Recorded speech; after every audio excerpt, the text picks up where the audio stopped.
여러분 안녕하십니까? 정관용입니다.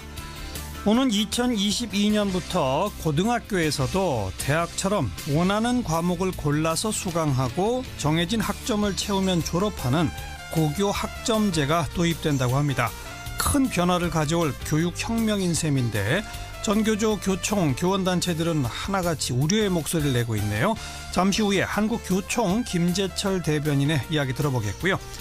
문재인 대통령이 취임 직후 찾아갔던 인천공항, 이 공공기관 비정규직 제로 시대를 선언하면서 관심을 모았죠.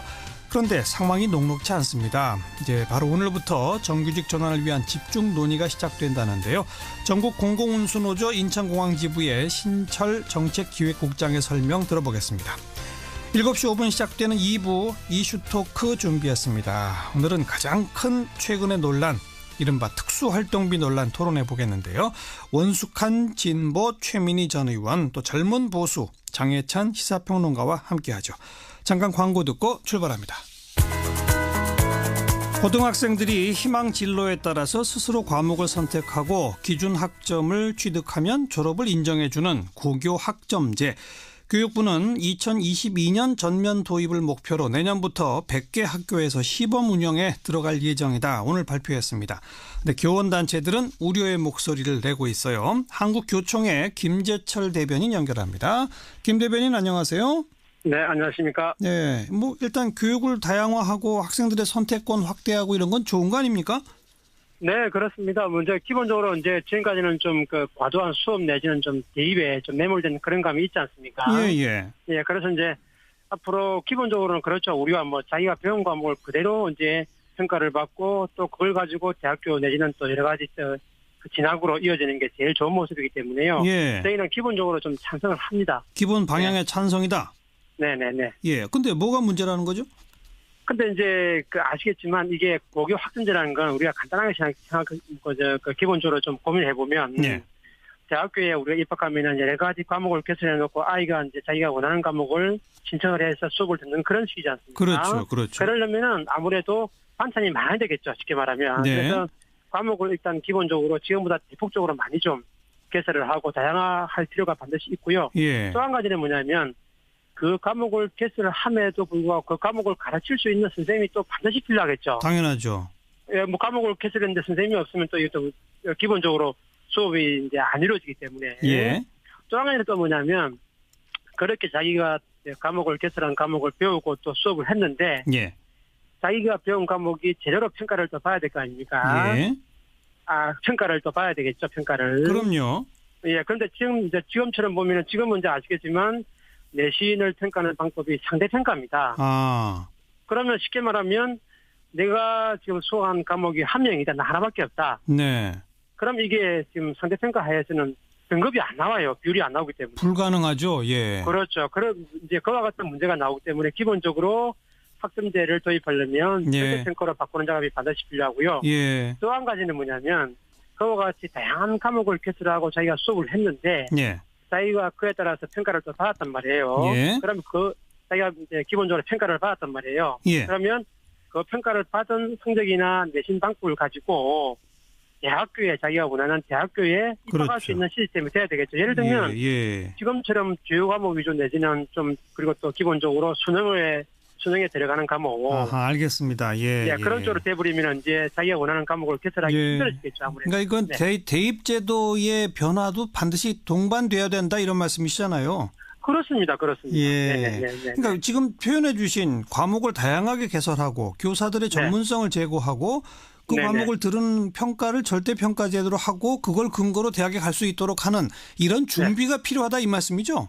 그렇습니다. 그런데 이제 저희가 기본적으로 찬성하지만 또 나름대로 고교 학점제가 지금과 같은 경우는 이제 기본적으로 학년제하고 지금 단위제 아닙니까? 몇 단위만 있어하면 되는데 요걸 근본적으로 바꾸는 시스템에 큰 변화가 오기 때문에 그런데 그렇게 하려면 아까 조금 전에 말씀드린 대로 그와 같은 큰 사안들이 사전에 준비가 안 되면 도입은 물론이고 안착이 안 되기 때문에 그래서 저희가 이제 기본적으로 전제 조건을 많이 좀 말씀을 드린 겁니다. 지금 말씀해 주신 그런 준비를 하기 위해서 내년부터 100개 학교만 시범 운영하자는 게 정부 입장 아닐까요? 네, 이제 우선은 아무래도 이제 일반 학교에 바로 도입하기가 어렵기 때문에요. 그래서 기본적으로 연구학교 내지는 선도학교를 지정해가지고 그렇죠. 실질적으로 한번 제도를 도입해 보면 어떤 문제점이 나오는지 예. 또 그 이후에 일반 학교에 확대하기 위해서는 뭐가 필요한지가 나름대로 이제 강구가 되겠죠. 그렇죠. 예, 그렇습니다. 그러니까 시범 운영에는 찬성하시는 거죠, 교총은? 예, 뭐 이제 저희는 오히려 일반 학교 바로 시행하는 거는 기본적으로 또 지금 할 수도 없을 뿐만 아니라 못하죠. 또 예. 조금처럼 그와 같이 하려면 아무래도 여러 가지 조건들이 많이 필요하기 때문에 예. 기본적으로 좀 시험 학교는 필요하다 이렇게 봅니다. 예. 네. 그러니까 교총은 한마디로 방향에 동의, 그러나 충분한 네. 준비를 하고 천천히 갑시다 이건가요? 그렇습니다. 왜냐하면 그래서 이제 이게 뭐냐면 아마 제가 볼 때는 이제 정부에서는 2022년도가 되면 네. 전면적으로 도입을 하겠다 이렇게 말씀을 주셨는데요. 예. 제가 볼 때는 오히려 조금 전에 말씀을 드렸지만 근본적으로 교육을 바꾸는 대작업이기 때문에 예. 오히려 이 정부가 공약을 했다 그래서 무조건 이 정부 내에 도입을 하고 나름대로 성과를 도출하는 데만 좀 약간 몰두할 게 아니고 아하. 최소한 충분하게 준비를 해서 이 정부에 설사 도입이 어렵더라도 예. 제가 볼 때는 준비를 보다 정교하게 해서 나중에 도입했을 때 혼란이 없도록 하는 게 제가 볼 때는 더 중요하다. 예, 이렇게 예. 저는 좀 생각합니다. 2022년 전면 시행을 딱 못 박지 말아라 이 말씀이군요. 그렇습니다. 네네. 네. 그런데 또 한 가지 변수는 지금 이제 그 학령 아동이 점점 줄어들지 않습니까? 네네. 앞으로 5년, 10년 안에 상당히 큰 폭으로 줄어들기 때문에 사실 고교의 교사 대 학생 수 비율 이런 것도 이제 상당히 좀 선진국 수준으로 가고 있잖아요. 네, 그렇습니다. 그렇다면 우리 교사분들도 이런 식의 그 다양한 과목을 개설해서 뭐 네. 학년에 관계없이 소수의 학생이라도 듣게 하는 이런 거는 교사들한테도 좋은 거 아닐까요? 기본적으로 이제 그 학점제 제도가 기본적으로 갖는 여러 가지 좋은 점이 많기 때문에 예. 제가 볼 때는 학점제를 도입하려면 방금 말씀드린 대로 교과목 내지는 교사 수급도 필요하지만 예. 사전에 예비교원을 양성하는 그 단계부터 예. 그와 같은 걸 고려해가지고 교사를 양성하는 것이 반드시 필요합니다. 왜냐하면 그 기본적으로 우리나라는 지금 이제 그 목적형 기본적으로 그 사범대학이기 때문에 예. 그 교대나 사범대학교 외에 다른 대학교에서 교사를 좀 들어오기 힘들어요. 그렇죠. 그렇다면 뭐냐면 예. 예비교사들이 양성하는 그 단계부터 네. 고교 학점제를 염두에 두고 예. 어느 정도 그 과목에 개설이 많이 되고 있는 또는 수요가 많은 그런 과목들 예. 위주로는 최소한 미리 준비하는 게 필요하다 그렇게 보여집니다. 교원 네. 양성 체계도 또한 개혁이 동시에 필요하다. 그렇습니다. 그리고 그렇습니다. 대학 입시 제도도 개혁이 필요하고 정말 큰 작업이네요. 이거는요 아마 제가 볼 때는 지금 사실은 이제 기본적인 물리적인 그와 같은 조건들은 제가 볼 때는 정부가 어느 정도 집중을 하고 예. 또 하면 되는데 예. 아마 아이들이 가장 관심이 많은 분야는 뭐냐면 자기가 배운 과목을 가지고 대학교에 과연 갈 수가 있느냐 이 문제거든요. 그렇겠죠. 왜냐하면 제가 이제 배우지만은 또 설사 과목이 개설 안 되면 안 배우면 그만이에요. 네. 근데 문제는 뭐냐면 네. 그렇더라도 자기가 배운 과목이 대학교에 어떻게 반영이 되고 또 내가 배운 과목이 어떻게 평가를 받고 예. 하는 부분이 제가 볼 때는 더 또 큰 문제가 될 수 있다 이렇게 봅니다. 그렇죠. 네. 그리고 규모가 작은 그 농어촌 고등학교들이 있지 않습니까? 그렇습니다. 그런 데들은 다양한 과목을 개설하고 싶어도 어렵지 않을까요? 예, 그런 데는 이제 기본적으로 그 교사 수급도 어렵고요. 예. 또 이게 또 멀다 보니까 이제 지금 정부에서 생각하는 게 뭐냐면 한 학교에서 개설이 어려우면 네. 인근 학교에 가서 이제 같이 공동으로 개설을 하고 아니면 또 그게 또 안 되면 이제 온라인으로 강의를 하겠다 이런 방식입니다. 아, 온라인 강의까지. 네네네. 예. 근데 문제는 뭐냐면 대도시나 이런 데는 학교가 비교적 인근에 있기 때문에 이동 내지는 또 가는 데는 문제는 안 되지만 농어촌은 멀죠. 중소도시 이런 데는 멀기 때문에 또 가는 과정에서 예비가 안전사고 문제, 네. 이동의 불편함 네. 같은 게 있기 때문에 아무래도 큰 도시에 비하면 작은 도시 내지는 농산 어촌 같은 경우는 좀 조금 이렇게 좀 차등이 나올 수밖에 없다, 좀 불리할 수밖에 없다. 그와 같은 예. 판단이 듭니다. 거기에 네. 대한 대책도 또한 동시에 강구해야 한다. 그렇습니다. 이게 한두 가지가 아니에요. 굉장히 알겠습니다. 이게 좀 많습니다. 네. 네. 뭐 교총도 일단 방향에는 동의하시니까 이걸 네. 그 가능한 한 좀 조기에 이 정착시킬 수 있도록 적극 협조하실 거죠? 정부의 그렇습니다. 정부랑 네, 반대해서 뭐 이런 건 아닌 거죠? 저희는 반대를 하지 않습니다. 알겠습니다. 오늘 여기까지 네. 말씀 듣죠. 고맙습니다. 감사합니다. 네. 네. 충분한 준비를 하되 또 너무 시간을 끌어서는 곤란하니까 충분한 준비 그리고 조속한 정착 기대해 보겠습니다. 한국교총의 김재철 대변인이었어요.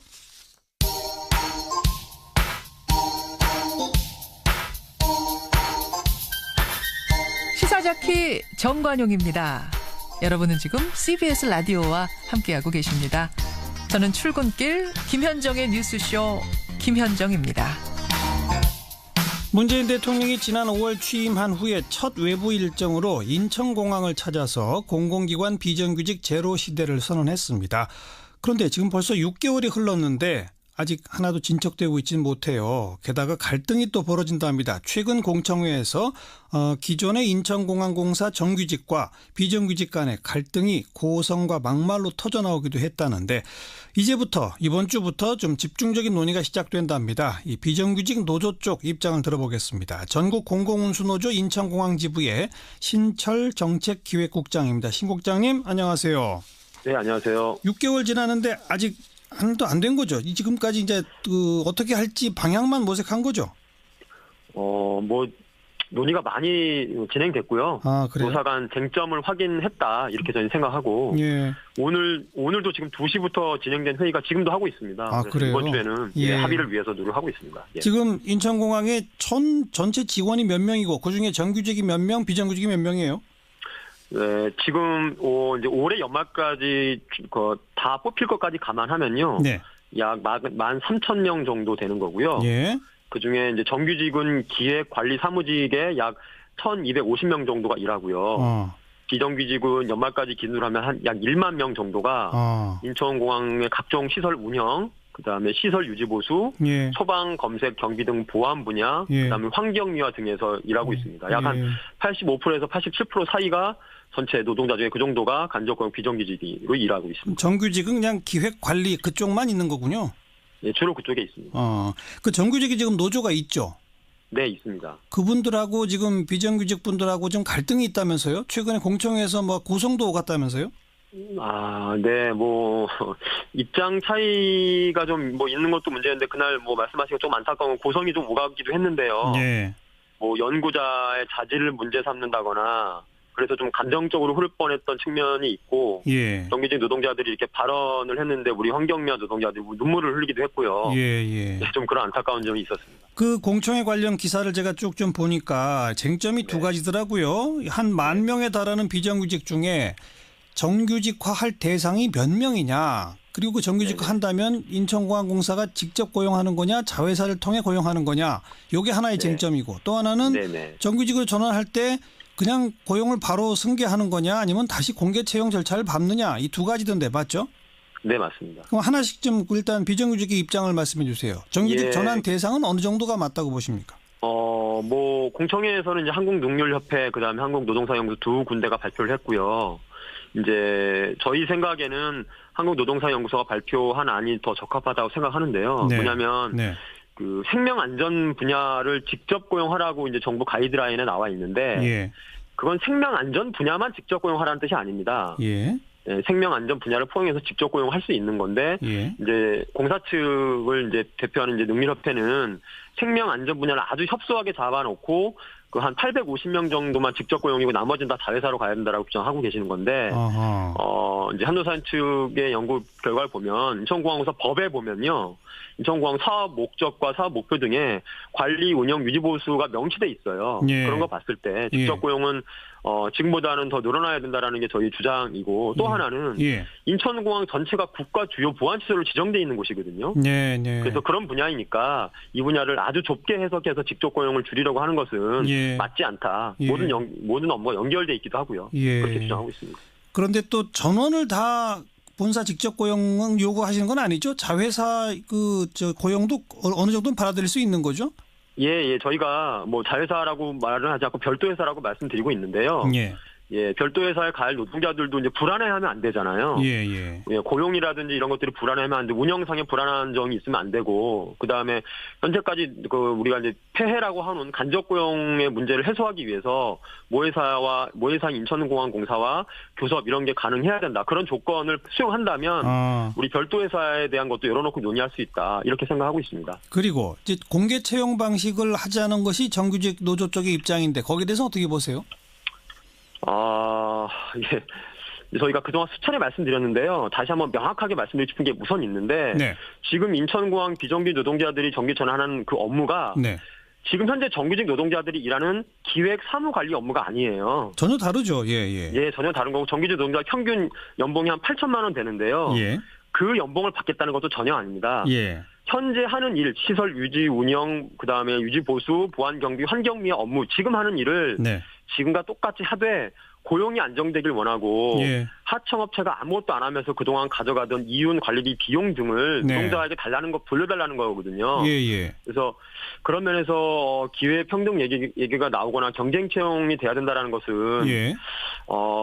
이게 상황의 본질을 좀 다르게 보시는 것 같고 저희는 좀 그거는 바람직하지 않다고 생각하고 있습니다. 근데 정규직 노조 쪽은 기존에 일하던 분들을 그냥 자동으로 다 고용 승계하게 되면 이 인천공항공사 노리고 준비해온 취업준비생들한테 역차별이 될 수 있다는 주장도 펴던데요.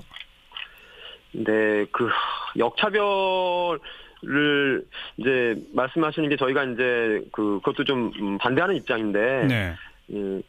취업 준비생이 준비하는 분야가 주로 사무관리직이고요. 아하. 예, 이 분야는 공사 규모가 이제 앞으로 커지잖아요. 예. 그러면 더 뽑아야 돼요. 앞으로 더 뽑아야 되고. 그렇죠. 아까도 말씀드렸다시피 우리가 지금 정규직 전환하는 분야가 그 분야랑 전혀 다른 분야라고 말씀드렸고, 네. 지금 정규직 전환돼서 그 취준생이 들어와야 될 자리 저희가 피해를 준다면 저 역차별이라고 할 수 있지만 그게 아니다. 지금 정규 전환되면서 취준생이 취업하고자 하는 분야는 우리 노동자들이 더 늘어나니까 그분들을 관리하기 위해서 취준생이 원하는 취업이 더 늘어나야 돼요. 예. 심지어 그래서 공사가 올해는 공사 사무관리직을 지금 160명을 뽑고 있거든요. 네. 작년보다 100명 더 늘리는 겁니다. 아하. 저희는 그분들과 경쟁을 하거나 그분들 역차별을 하는 일이 전혀 아닙니다. 전혀 영역이 다르고 네.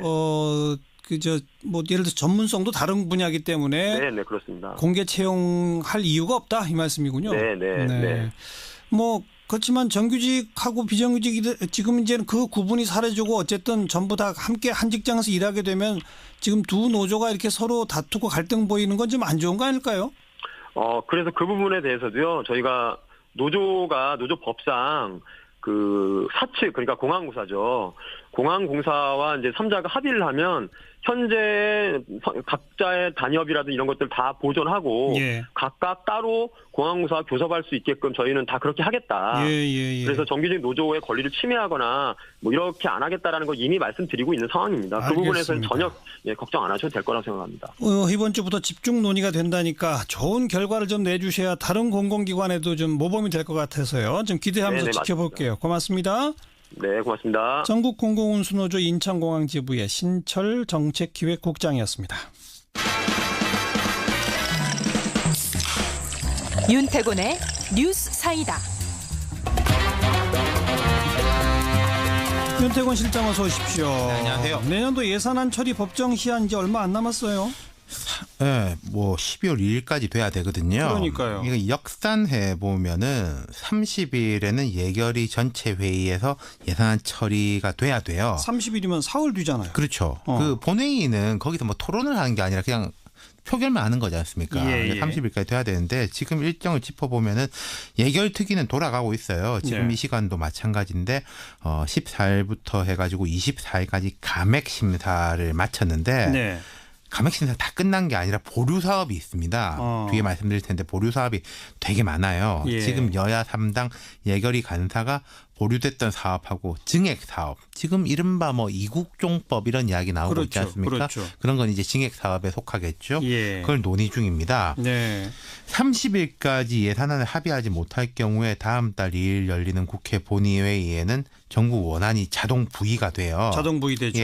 하지만 자동 부의가 되더라도 여야가 심사를 계속해서 수정안 상정시킬 수가 있는 거고 이거는 부의가 되는 거지 처리가 되는 건 아니거든요. 그래도 어쨌든 자동 상정이라고 하는 거는 새로 만들어진 제도예요. 그렇죠. 국회 선진화법에 따른 거죠. 지금 가장 큰 쟁점이 어떤 것들이에요? 이게 매년 똑같은 이야기인데요. 두 가지로 나눠보면은 쟁점을 가지고 줄다리기를 하고 있고 나머지 부분들은 졸속으로 설렁설렁 넘어가고 있고. 쟁점이 뭐죠? 최대 쟁점은? 공무원 증원하고 최저임금 인상에 따른 일자리 안정 지원 자금 그리고 탈원전 관련 신재생 에너지 사업 등인데 이제 공무원 증원은 원래 여야가 첨예하게 대립하는 거지 않습니까? 지난번에 이제 추경 예산 때도 이게 쟁점이 되지 않습니까? 그랬죠. 근데 이제 1차적으로 그때는 뭐 저 소방관이라든지 경찰이라든지 군인 이쪽부터인데 네. 이제는 이제 사회복지 쪽이 이제 늘어나는 것이죠. 예. 그리고 최저임금 인상에 따른 일자리 안정자금은 내년도에 최저임금이 큰 폭으로 올라가지고 네. 이제 자영업자, 중소기업 이쪽에 직접 지원하는 게 3조예요. 그렇죠. 이걸로 줄다리기를 하는데 근데 제 생각은 이렇습니다. 이게 뭐냐면요. 네. 야당이 아무리 반대를 하지만은 최저임금 올린 걸 도로 깎을 수는 없잖아요. 안 되죠. 그렇죠. 예. 이럴 때는 이제 야당이 불리한 게 있는데 지원 예산이 확보가 안 되면은 최저임금을 올라놓고 자영업자들은 물론 3조도 부족하다라고 하지만은 이것도 못 주면은 발등에 불이 떨어지고 그 화살은 결국 야당한테 다 돌아가지 않겠습니까? 예. 이건 제가 생각할 땐 좀 처리가 될 것 같아요. 네. 그럼 야당들의 그 논리는 공무원 중원도 뭐 원천 반대 이런 건 또 아니잖아요. 그러니까 뭐 일부는 이제 찬성이고 반대인데 근데 야당 이야기들도 일리가 있는 거 한 가지는 17만 명 하려면은 이제 세목들을 쭉 만들어 와야 되는데 아직도 부족하다 이런 게 있거든요. 네. 그리고 일자리 안정자금 3조 원 같은 경우에도 정부가 원래 내년에만 한다라고 했다가 그게 그 문 대통령 임기 내에 10,000원까지 올리려면 후내년에도 또 올라가야 되는 것이고 그렇죠. 내년 지난다고 자영업이 확 잘 되라는 보장도 없지 않습니까? 이걸 2년 유지할 수 있다 이렇게 하고 있기 때문에 거기에 대해서 좀 명확한 걸 내놔라 네. 이런 요구가 있는 거죠. 하지만 말씀드린 대로 시간은 짧아요. 며칠 안 되지만 아무튼 그 큰 쟁점에 대해서 뭔가 타결을 해야 된다 이거고 그렇죠. 아까 그 쟁점 중심으로 다투되 나머지는 대충 졸속은 뭐예요? 그러니까 올해는 또 특수성이 있습니다. 대선이 5월 달에 열렸잖아요. 그리고 박근혜 정부가 대통령 탄핵되고 해가지고 대행 체제였지 않습니까? 예. 결산 자체가 늦어졌어요. 결산이 예. 있어야 예산이 있는 건데 그리고 예산 편성도 사실은 연초에 박근혜 정부에서 얼개를 잡아놓은 것을 새 정부가 5월, 6월부터 수정한 거거든요. 그러니까 예산 편성 자체가 시간이 별로 없었고 국감도 추석 연휴가 길어가지고 밀렸잖아요. 아하. 전반적으로 앞차 뒤차 쫙 밀려가지고 네. 이게 그냥 넘어가게 돼 있는 게 급하게 이게 지금 허겁지겁 그냥 하는 그렇죠. 거군요. 예. 이건 참 구조적인 문제도 있는 거예요. 예. 뭐 누구 잘못을 떠나가지고 예. 지금 그 예결위에서는 이게 아까 말씀드린 증액 사업하고 보류 사업을 투트랙으로 심사를 하고 있는데 예결위의 보류 사업이 172개. 172개. 예. 그리고 보통 우리 공부할 때도 그렇지만은 뒤로 밀려 넣는 건 어려운 것들이지 않습니까? 예. 그러니까 이게 급하게 넘어갈 가능성이 높다는 거죠. 몇 개 주고 몇 개 받고 이런 식으로. 네. 그 사이에 또 쪽지 예산 같은 거 몇 개 들어올 거고. 실제 예산 들어가겠죠. 네. 네. 며칠 안 남았습니다만 아무튼 뭐 그래도 충실한 심의를 해주기를 네. 그래도 기대해 봐야죠. 그렇습니다. 수고하셨어요.